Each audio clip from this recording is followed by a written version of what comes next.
Genesis chapter 3. Now the serpent was more subtle than any beast of the field which the Lord God had made. And he said unto the woman, Yea, hath God said, Ye shall not eat of every tree of the garden.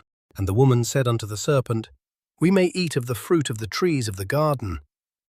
But of the fruit of the tree which is in the midst of the garden, God hath said, Ye shall not eat of it, neither shall ye touch it, lest ye die. And the serpent said unto the woman, Ye shall not surely die. For God doth know that in the day ye eat thereof, then your eyes shall be opened, and ye shall be as gods, knowing good and evil. And when the woman saw that the tree was good for food, and that it was pleasant to the eyes, and a tree to be desired to make one wise, she took of the fruit thereof, and did eat, and gave also unto her husband with her, and he did eat. And the eyes of them both were opened, and they knew that they were naked, and they sewed fig leaves together, and made themselves aprons. And they heard the voice of the Lord God walking in the garden in the cool of the day. And Adam and his wife hid themselves from the presence of the Lord God amongst the trees of the garden. And the Lord God called unto Adam, and said unto him, Where art thou? And he said, I heard thy voice in the garden, and I was afraid, because I was naked, and I hid myself. And he said, Who told thee that thou wast naked? Hast thou eaten of the tree, whereof I commanded thee that thou shouldest not eat? And the man said, The woman whom thou gavest to be with me, she gave me of the tree, and I did eat.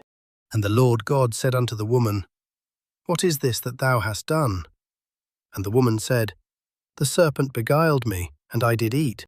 And the Lord God said unto the serpent, Because thou hast done this, thou art cursed above all cattle, and above every beast of the field. Upon thy belly shalt thou go, and dust shalt thou eat all the days of thy life. And I will put enmity between thee and the woman, and between thy seed and her seed. It shall bruise thy head, and thou shalt bruise his heel. Unto the woman he said, I will greatly multiply thy sorrow and thy conception. In sorrow thou shalt bring forth children, and thy desire shall be to thy husband, and he shall rule over thee. And unto Adam he said, Because thou hast hearkened unto the voice of thy wife, and hast eaten of the tree, of which I commanded thee, saying, Thou shalt not eat of it. Cursed is the ground for thy sake. In sorrow shalt thou eat of it all the days of thy life. Thorns also and thistles shall it bring forth to thee, and thou shalt eat the herb of the field. In the sweat of thy face shalt thou eat bread, till thou return unto the ground.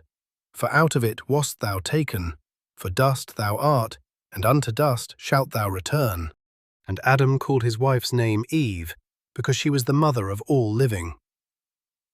Unto Adam also and to his wife did the Lord God make coats of skins, and clothed them. And the Lord God said, Behold, the man is become as one of us, to know good and evil. And now, lest he put forth his hand, and take also of the tree of life, and eat, and live for ever. Therefore the Lord God sent him forth from the Garden of Eden, to till the ground from whence he was taken. So he drove out the man, and he placed at the east of the Garden of Eden cherubims, and a flaming sword which turned every way, to keep the way of the tree of life.